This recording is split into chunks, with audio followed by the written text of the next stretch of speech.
The New England Patriots were supposed to be in a long rebuild, not sitting at 9-2 with 8 straight wins and a target on their back. 2 years ago, they were stuck on 4 wins and stuck in the mud. Now they are walking into every stadium like a team that expects to control the game. This does not feel like a lucky run or a soft schedule. It feels like a team that has quietly built something real while the rest of the conference kept looking the other way. It starts on offense. Josh McDaniels has the playbook back in rhythm, spreading the field and forcing defenses to cover every inch. Stephon Diggs has become a killer from the slot, winning key downs and moving the chains when everyone knows the ball is coming his way. Tre'Veon Henderson brings sudden speed and quick scores, while Pop Douglas, Kyle Williams, Hunter Henry, and Mac Hollins keep punishing every coverage mistake. In the middle of all of that is Drake Maye, standing calm in a dirty pocket, sliding away from rushers, ripping throws over the middle, and playing with the control of a quarterback who has been in this league far longer than one full season. Then, you look at the defense, and the picture gets even more serious. Christian Barmore and Milton Williams close running lanes fast, Robert Spillane finishes plays, and rushers like Harold Landry and Clavon Chason keep hitting quarterbacks without losing gap control. Christian Gonzalez is already taking away one side of the field, Marcus Jones flies around inside, and Mike Vrabel has cut the penalties and sharpened the mindset. So now the real question hangs over the conference. When you line up New England next to Kansas City, Buffalo, Miami, Denver, and Indianapolis, which team actually feels the safest bet when everything is on the line?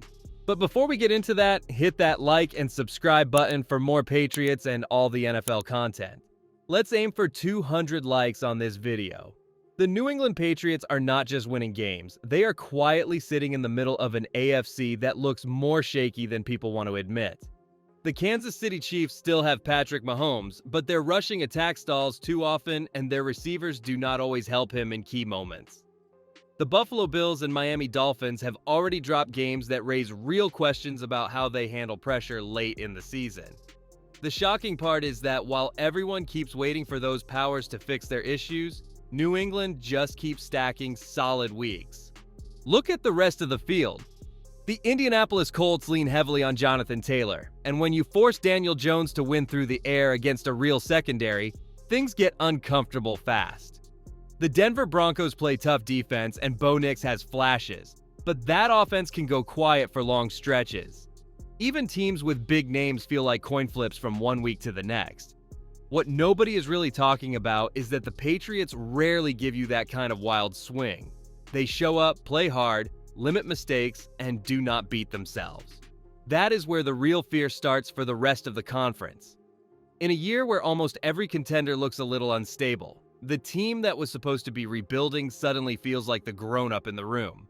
And that does not happen by accident. It comes from leadership, teaching, and a complete reset in how the entire building works, which is exactly where we go next when we talk about Mike Vrabel and Josh McDaniels.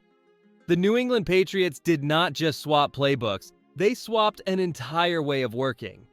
Before Mike Vrabel arrived, there were mixed ideas on offense, a young head coach still learning, and a staff that did not always match its calls to what the roster did best.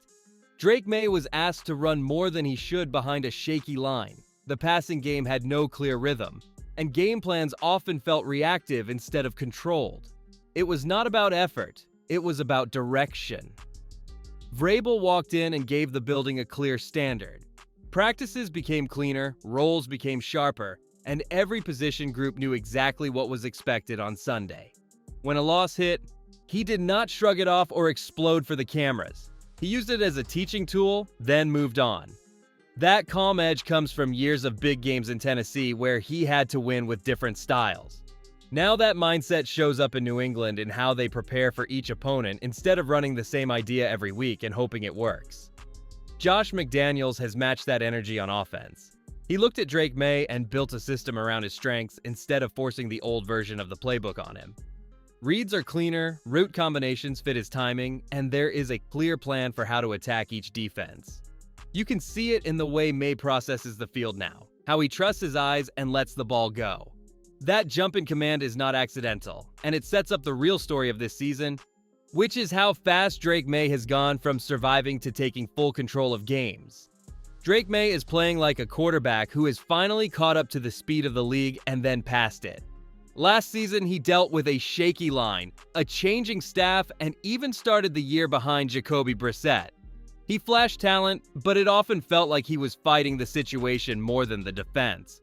This year, the timing is different. He sets protections, changes plays with confidence, and you can see it in how calm he looks before the snap. He is not reacting anymore. He is running the show. You see the jump when you walk through the big games. Against Miami, he went 19 of 23 with multiple scores and looked completely in rhythm.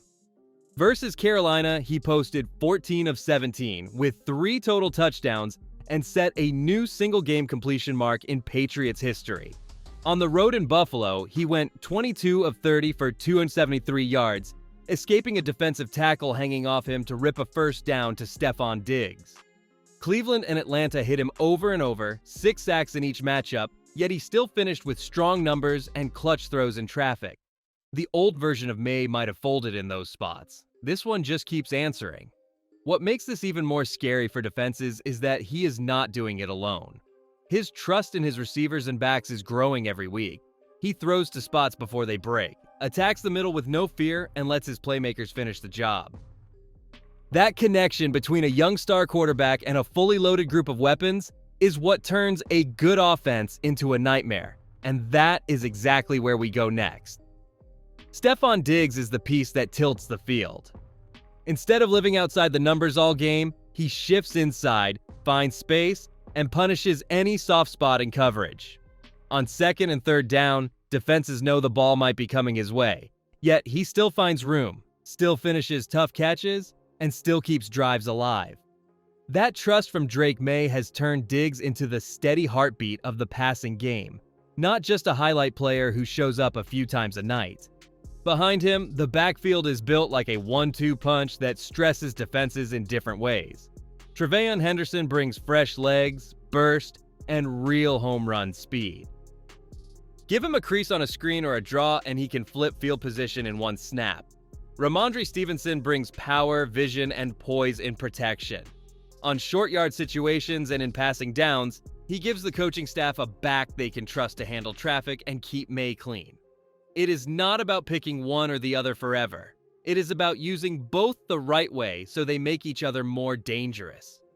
Then there is the rest of the circle. Pop Douglas wins with quickness, Kayshon Boutte stretches the field when healthy, Mac Hollins brings size and blocking, Hunter Henry and Austin Hooper work the seams and the red zone. Every coverage choice leaves someone with a lighter matchup, and Maye is learning how to find that weak link fast.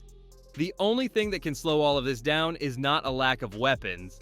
It is what happens right in front of Maye before he even throws. And that is where the one real concern around this team starts to show. For all the fireworks, there is one part of this team that still makes every Patriots fan hold their breath. The protection in front of Drake Maye is not at the same level as the rest of the roster. Too many drives start fine and then crash when the rush gets home on second or third and long. You can feel it in big moments. The coverage is beaten, the route wins, the read is there, but the pocket closes a split second before the throw can leave his hand. That is the one thing that can drag this offense back down to earth. The names are not the problem, the consistency is. Well, Campbell has real talent at left tackle, and you can see why they trusted him so early, but he still has snaps where an experienced edge rusher beats him with a simple move. Morgan Moses has strong stretches and then one bad rep that blows up a play. Garrett Bradbury is a step up from what they had before at center, yet he can still be walked back against the best power rushers. When you face fronts like Cleveland or Atlanta, every small mistake up front turns into a hit on your quarterback. This is where things get serious when you think about January. Josh McDaniels wants deep shots, long crossing routes, and late developing concepts that fit Drake Maye so well. Those plays need time. Against the top defenses in the playoffs, you do not get many clean pockets. If this line cannot raise its level, the ball will have to come out faster than the scheme really wants.